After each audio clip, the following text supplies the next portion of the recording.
હા સાહેબ सुबह 8 बजे। હવે 7 વાગે ફિલ્ડમાં આવી ગયેલો હવે પતી ગઈ મીટિંગો પતી ગઈ હો હા હવે નીકળી ગયો સારું વાર પતી ગયો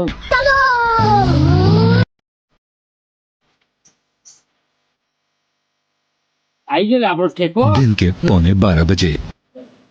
હા કોણ ગયું ગયા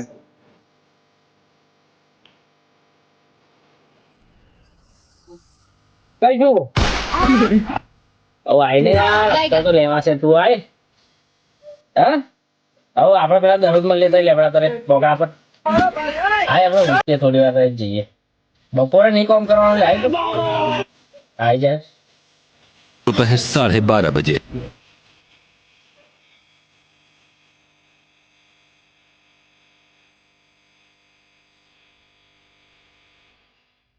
साढ़े 3 बजे। ચાલ લે ઓય જઈએ ઓફિસે જઈએ યાર તારા આખો દાડો ના હુઈ રેવાય હવે લે જઈએ ચા પીવા જવું લે ચા પીવા લે.